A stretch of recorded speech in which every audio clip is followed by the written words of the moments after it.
Hi, I'm Roberta. Welcome to my kitchen and welcome to my expert guide on all things British, Simon Sandall. How are you? Good. Welcome, Chef. Thank you. Thank you for having me.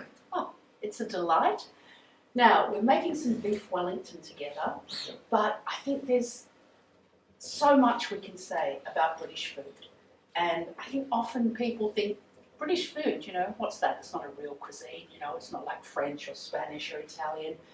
But the British Isles, so England, Ireland, Scotland, Wales, don't tell the Irish I included them, but for the purpose of our cuisine, there's so much great produce and so much good regional food, isn't there? You know what, English food has been looked down on for many, many years. And look, to a certain degree, there's a bit of truth in that because it's sort of lost its way. But I think, especially, when I was growing up, some of the, we didn't have much money.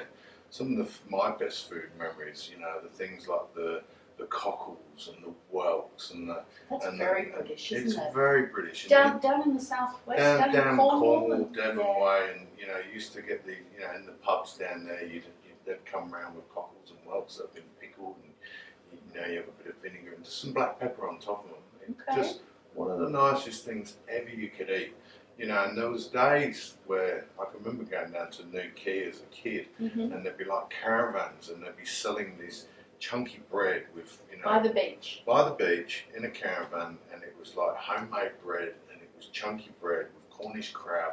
And these were the days when you could buy crab at a really decent price because it wasn't looked upon as such a premium luxury produce. And British crab's that lovely mix of white meat and brown meat, isn't it? Yeah, and it's incredible. And you have the two bound together, and you sort of spread that on some, some beautiful white bread or brown bread, some butter. Maybe even those Scottish baps that we're going to be making. They're lovely, soft white rolls. Perfect. Okay. It's one of the best things ever. But, growing up as a kid, like I say, we didn't have much money. And my father was a phenomenal cook. And we used to get this beautiful Codsworth. Mum used to bake bread, fresh bread. My dad used to poach the Codsworth in milk with some thyme and rosemary and lots of garlic, right? So okay. Is that very British? Or did garlic come into British cuisine later?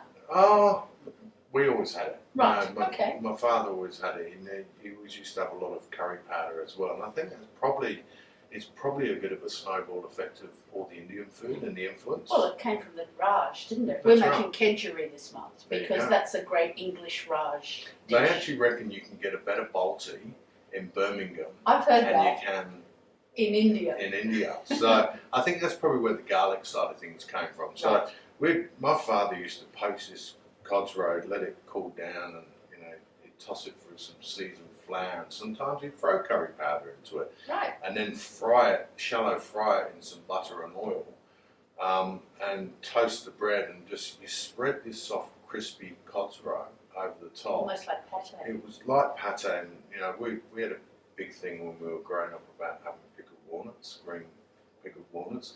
So you pop a couple of slices of them on top for a bit of acidity. It was divine, And these are I suppose it's peasant food. Well, it is because you're preserving things. Like you talk about the walnuts. You wanted to make the most of your walnuts, so you preserved them. You pickled them. You even pickled eggs, didn't you? We did pickle eggs. Yeah, the fish and chip shops. I never got into the pickled eggs. No, it hasn't been. I've seen them sitting on the counters in the English pubs, but I haven't quite been that brave. I don't know how the food safety sort of things came into play there. But look, the British food has changed. The gastro pubs in the UK now. How good are they? They're brilliant. I mean, look, you get the chains, which are a little bit sort of set and forget, but there's some awesome gastro pubs, and I think when you use that term gastro pub, England provides that experience a whole lot better than anywhere in the world. Your pubs are fabulous to start with, and there've been some starred chefs that have gone into pubs because they want to do that more casual dining. Yeah. You get some incredible. But I think as well, Australia's going down that path a little bit now.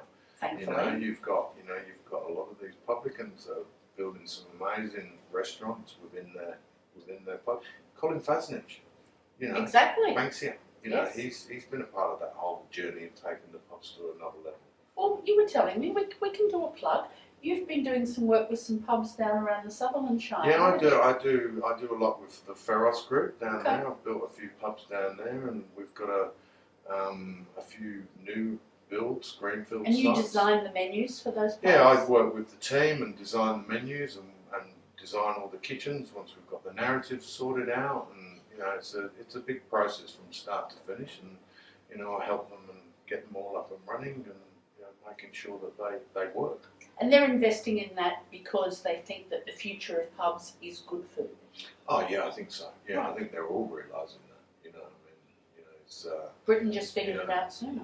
That's right, but I think food has changed, and I think you know with social media and all that sort of stuff, people are a little bit more savvy, and you know they don't tolerate bad food. So No. if you don't get up to speed with it all, and there's nothing wrong with you know cooking a chicken schnitzel, just make it a bloody good one. Yeah, you good know. chicken, good oil. 100%. Absolutely. There's nothing more I enjoy better than a great chicken schnitzel. Just do it with a bit of love. So let's go back a step to Britain. You grew up in Rugby, famous town, famous for the football game, in the Midlands. Yeah.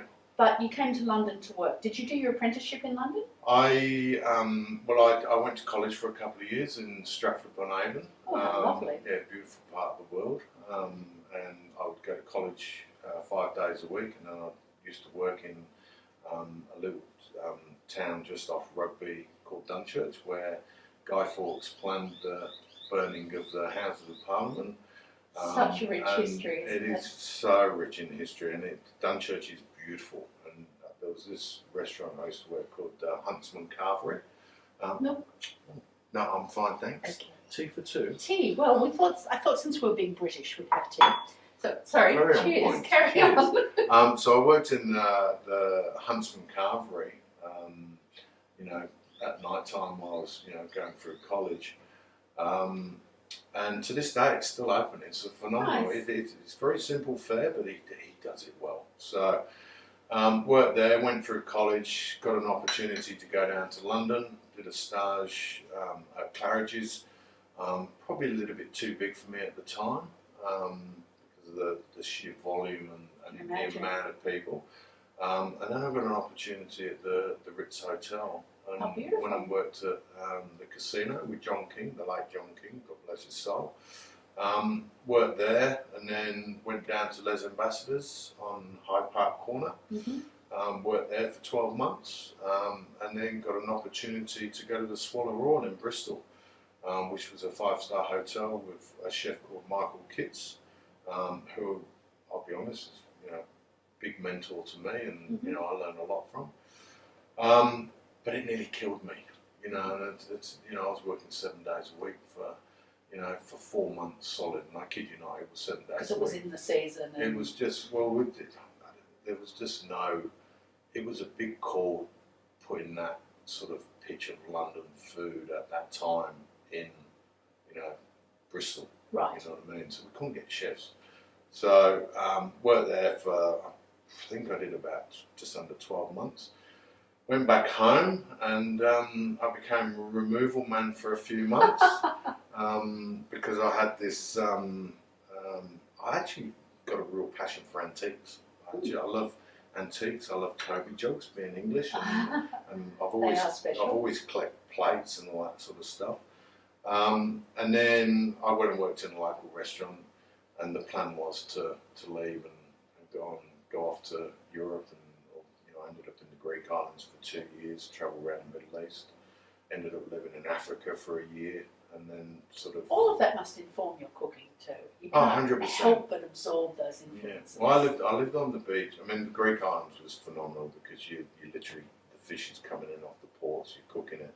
It's literally, you know, ocean to plate every day. You know, there's, Wow. you know, Doesn't get fresher than that. it doesn't. And then the Middle East was fantastic. You know, I travelled around, but ate some great food. You know, through Israel, Egypt, Jordan, Syria, and then ended up in Africa. So I went to live in Africa and hitched halfway around Africa. I lived on the coast of Mozambique for 8 weeks, and I would literally. So I started I started walking down the beach. We'd met a couple of Dutch guys that brought us to, it was like a scene out of MASH. No running water. You used to have to pump it from a well, climb the trees for coconuts. But I started walking down the beach, and there was all the locals pulling all these rustic nets, and I started pulling them in, helping. And they were all looking at me going, "What's going on here?" So I did that for about, I don't know, 3 or 4 times in a row, and then they started giving me fish. So then what I'd be doing, and we'd, like the 2 Dutch guys, they would go out spearfishing, and we'd have lobsters and all this, a plethora of seafood. And then I'd get all the prawns and bits off the local fishermen. So I was cooking in what they call a puiki, which is like a fish's cauldron. So I was obviously being a chef. I was cooking breakfast, lunch, and dinner every day for about 8 weeks. That was your job. That was my job, and then I ended up catching malaria there actually, which wasn't the best experience. And it eventually brought me to Australia. So. And Australia, you weren't here long, and you ran into Matt Moran? I got here in '95, and believe it or not, I couldn't find a job when I first got here. Wow. In a decent restaurant, although I got my resume, but I think it was half of it was probably how I looked. I had this long beard, and I had my hair down to my back, and number 7, Park Hyatt. Yeah. At the time, I really wanted to work there, and they turned me down. I ended up getting a job at the Orient Hotel in the Rocks, and I was flipping steaks. Okay. About 800 of them a day. And 2-3 weeks before Christmas, I got a phone call from Park Hyatt saying, "Do you want a job?" One thing, you got to understand about me, I'm very loyal. Very, I would never like to stitch anybody up. And because they'd given me the opportunity, and it was so close to Christmas. The Orient Hotel, I couldn't stitch them up, you know what I mean? So you stuck it out? So I stuck it out, yeah. And then I met my wife, and then I went back to the UK for a couple of months to grab my wife, and then came back, and I got the opportunity at the Opera House. So I worked at the Opera House for probably about 3.5 years between Harbour, Concourse, which is now Opera Bar. Yes. And then I was at Benelong Restaurant, and that's where one Sunday night I got a phone call from this guy called Matt Moran, and it's like, who are you? And I got off the phone, and I looked down. There was a guy called Andy Turner, phenomenal cook. He used to work for Marco and Michael Moore, and but like when Marco was on the tools, right? And he taught me a shitload. And we used to role reversal, pass, cooking, whatever. And I looked down after getting off the phone, and he goes, "There's some guy called Matt Moran." He looked at me, and I was going, I said, "I should have taken that phone call, shouldn't I?" And he goes, "Yeah, probably." What I didn't realise in the background, Matt was selling Bon Femme to Michael Moore and Andy Turner. Right. And was headhunting me to go to Aria. So he was very clever because he eliminated all the competition. So you were at Aria from day one. You opened Aria with Matt. So back in 1999. Yep, I remember. I remember he had a competition to choose the name, didn't he? Or at least to get inspiration for the name. there was a lot of well, there was a lot of controversy around that whole toaster building. Oh, wasn't there just? At the start. I mean, for me personally, it was a no-brainer because having worked at the Opera House and just that footprint from the Opera House to Circular Quay, it's actually quite dangerous, quite volatile in the days. Was it really? People getting mugged. Really? Oh, yeah. They had to still that waterfront kind of vibe. But it was all corrugated fencing, so it was, and just landfill, at that particular point in time. So for me, it was a no-brainer. You got this amazing harbour. Why not stick a beautiful building? And it's beautiful dining in the Opera House, but of course you can't see the Opera House when you're in the Opera House. So Aria has the best view of the Opera House, doesn't it? Very, very true. Very, very So you true. ran the Aria kitchen for what, about 10 years? Well, I was actually in the kitchen till 2007, I think. And then, look, the businesses started to grow. There was Aria Brisbane, there was Opera Bar. So I sort of helped open up Opera Bar, and then Aria Kate or Opera Boy and Events came. So I went over to, I actually resigned at that particular point in time because I just wanted to do something else. and somehow Matt convinced me to stay. Well, you guys are still such good buddies. He's a great guy. I love him. Who doesn't? And you know, we one thing we always worked hard, but we had a lot of fun. You know, and so he taught me in. So I went over to the Opera House, and we sort of overlooked Opera Bar, and I sort of ended up creating this role of this group chef guy. You know what I mean? So was that on your business card, group chef guy? no, I used to just have Simon Sandall because one thing I've always hated is that title of executive chef. I think if people will know who you are through doing the right thing and being respected and working hard. So titles meant nothing to me. So, I was overlooking Aria, Opera Bar, Aria Catering, or Upper Point Events, then came Aria Catering, and then we opened up Chiswick, and then we'd opened up River Bar, so I went up to, and I was overseeing Aria and River Bar, and and it just became this mass empire, which was awesome. It was really, really good. But I suppose, look, I was with Matt for 17 years. Wow. And, I got to a point where I just went, as much as I love you, buddy, if I don't jump ship and have a crack myself, yep. I'm going to end up going, should I, would I, could I? You know what I mean? So I just made that decision, probably one of the hardest decisions in my life. And I can remember organising the meeting with Matt down at Opera Bar, and I was shaking. I actually had to stop as I walked up from the car park because I was going a bit lightheaded, and it wasn't a nice feeling because part of me didn't want to have to break away, but I had to do it. And he's your mate, and you knew he was going to be disappointed. Yeah.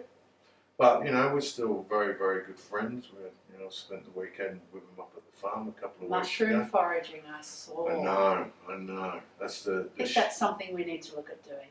100%. How good is that? That's like the chef's kid in the candy store. I can imagine. Because I was literally, I've done it once or twice, but never really found anything. I don't know if I left it too late on in the season, but I've never seen so many pine mushrooms and slippery jack.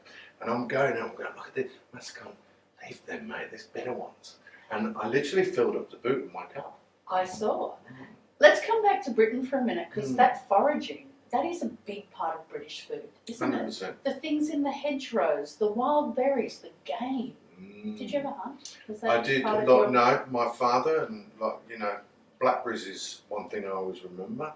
We always used to go scrumping for plums, apples, and pears. Is that what they call it? Scrumping? Scrumping, that's Okay. Right. That's very traditional. And mushrooms, lots of wild mushrooms. Yeah, mushrooms. We used to do that in Bristol. But game, look, the game in Europe and Britain, it's next level. I hate to say it, but we can't touch on that and get that same quality of game here because of hygiene regulations. But as a kid, around Christmas time, we used to have pheasants, partridge, pigeons, rabbits, venison, and I never know where my father actually. It was one of them questions that you wish you asked, yes. but never came around. But we used to have it hanging up in the garage at home because it's cold enough. Because it's cold enough, right? So, and don't get me wrong, our garage was a mess, and sometimes you couldn't even walk through it, right? But around that time, we'd make a little bit of, my father would make an alleyway, and there'd be all the birds hanging up, and, occasionally you're walking through, and my dad's just tapping them as he goes through. And basically what he was waiting for was the first lot of maggots to drop, and that's when you knew.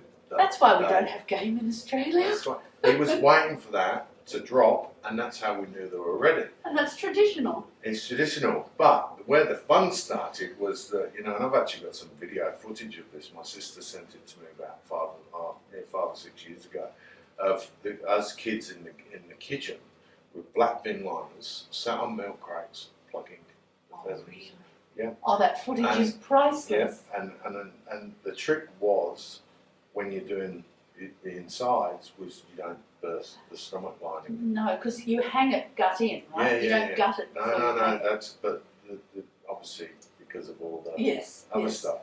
But it was, what we used to eat, You ate well. We ate well, considering we had no money. You know what I mean? So, but it's all that peasant stuff, which has now become very sought after. And as I said, we think about the cucina povera of Italy and the equivalent in France and Spain, but it's really good to be reminded that Britain has it too. Yeah, absolutely, 100%. One more thing we need to talk about, because our beef Wellington's going to be ready soon and we'll be taking that out of the oven. Baronia Kitchen.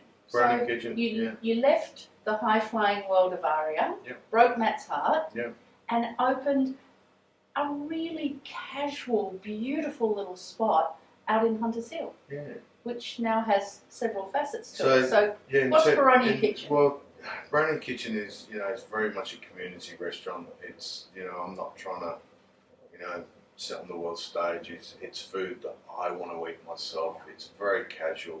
It's great produce. I've got a garden.